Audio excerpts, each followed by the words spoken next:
शिव विवाह कथा भारत के आध्यात्मिक वैज्ञानिकों में बहुत महत्वपूर्ण मानी जाती है। शिव विवाह में पार्वती के पिता शिव का वंश जानना चाहते थे, फिर शिव ने क्या जवाब दिया। कथा में बताया गया है कि शिव मौन बैठे रहे। पार्वती के पिता ने सोचा था कि उनके कुल वंश के बारे में आप भी नहीं जानते, पढ़े आगे की कहानी। शिव पार्वती विवाह का चित्रलेख 13 नवंबर 2021। भगवान शिव और पार्वती की शादी बड़े ही भव्य तरीके से आयोजित की गई। पार्वती की ओर से कई सारे उच्च कुलों के राजा महाराजा और शाही राबानिया इस शादी में शामिल हुए थे, लेकिन शिव की ओर से कोई भी राबानिया नहीं था, क्योंकि वे किसी भी परिवार से नहीं थे। आइए जानते हैं आगे क्या हुआ। भगवान शिव की शादी में आए हर तरह के जीव। जब शिव पार्वती और का विवाह होने वाला था तो एक बड़ी सुंदर घटना हुई। उनकी शादी बहुत ही भव्य पैमाने पर हो रही थी। इससे पहले ऐसी शादी कभी नहीं हुई थी। शिव, जो दुनिया के सबसे पुराने जीव थे, एक दूसरे जीव को अपने जीवन का हिस्सा बनाने वाले थे। उनकी शादी में बड़े से बड़े और छोटे से छोटे लोग शामिल हुए। इस क्षेत्र में सभी देवता और असुर भी विद्यमान थे। आमतौर पर जहां देवता जाते थे वहां असुर जाने से मन कर देते थे, और जहां असुर जाते थे वहां देवता नहीं जाते थे। शिव पशुपति हैं, मतलब सभी राक्षसों के देवता भी हैं, तो सारे जानवर, कीड़े मकोड़े और सारे जीव अपनी शादी में शामिल हुए। यहाँ तक कि भूत पिशाच और विक्षिप्त लोग भी अपने विवाह में मेहमान बनकर आ गए हैं। उनके अनूठेपन में बिल्कुल भी शानदार नहीं था, मगर ये तो शिव का विवाह था, इसलिए उन्होंने अपने सारे सौंदर्य प्रसाधन एक बार एक साथ आने का मन बनाया। शिव पशुपति हैं, मतलब सभी राक्षसों के देवता भी हैं, तो सारे जानवर, कीड़े मकोड़े और सारे जीव अपनी शादी में शामिल हुए। यहाँ तक कि भूत पिशाच और विक्षिप्त लोग भी अपने विवाह में मेहमान बनकर आए हैं। यह एक शाही शादी है, एक राजकुमारी की शादी हो रही है, इसलिए विवाह समारोह से पहले एक अहम समारोह हो रहा था। शिव देवी और पार्वती के वंश भगवान वैली के बखान की बारातें, वर वधू दोनों की वंशावली घोषित की जानी थी। एक राजा के लिए उसके वंशावली की सबसे अहम चीज वही होती है जो उसके जीवन का गौरव होती है। तो पार्वती की वंशावली का बखान बहुत शानदार ढंग से प्रस्तुत किया गया। ये कुछ देर तक चल रहा है। अंततः जब उन्होंने अपने वंश के गौरव का बखान समाप्त कर दिया तो वे और मुड़े जिधर वर शिव बैठे थे।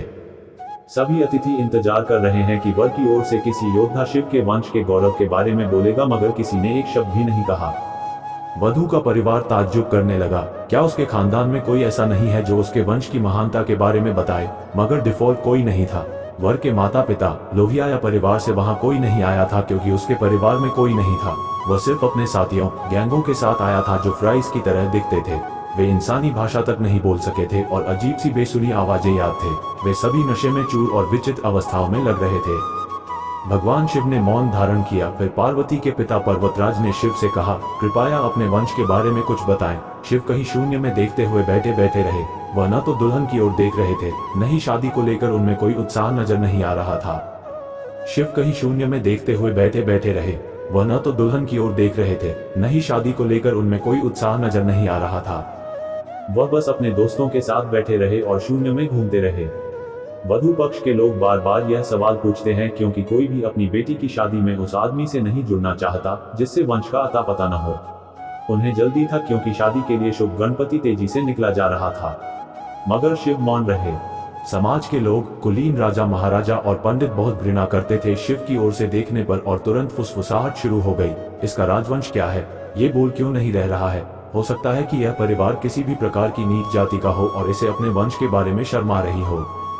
नारद मुनि ने शुरुआती से बात समझनी चाहिए। फिर उस सभा में मौजूद नारद मुनि ने यह सब तमाशा देखकर अपनी वीणा देखी और अपना एक ही तार खींचते रहे। वो लगातार एक ही धुन बजाते रहे, टोइंग टोइंग टोइंग। इससे खिजर पार्वती के पिता पर्वतराज अपना खो बैठे। यह क्या है? हम वर की वंशावली के बारे में जिज्ञासा चाहते हैं, मगर वह कुछ बोल नहीं रहे हैं। क्या मैं अपनी बेटी की शादी ऐसे आदमी से कर दूं? और आप ये खिजाने वाला शोर क्यों कर रहे हैं? क्या इसका कोई उत्तर है? नारद ने उत्तर दिया, दोनों के माता पिता नहीं है। राजा ने पूछा, क्या आप ये कहना चाहते हैं कि वह अपने माता पिता के बारे में नहीं जानता? नारद ने सभी को बताया कि भगवान स्वयंभू हैं। नहीं, इनके माता पिता ही नहीं है। उसकी कोई विरासत नहीं है, इनका कोई गोत्र नहीं है, इसके पास कुछ नहीं है। इनके पास अपने खुद के अलावा कुछ नहीं है। पूरी तरह से चर्चा। माउंटेन राज ने कहा, हम ऐसे लोगों को जानते हैं जो अपने पिता या माता के बारे में नहीं जानते। ऐसी शैक्षणिक स्थिति हो सकती है, मगर हर कोई किसी न किसी से पैदा होता है।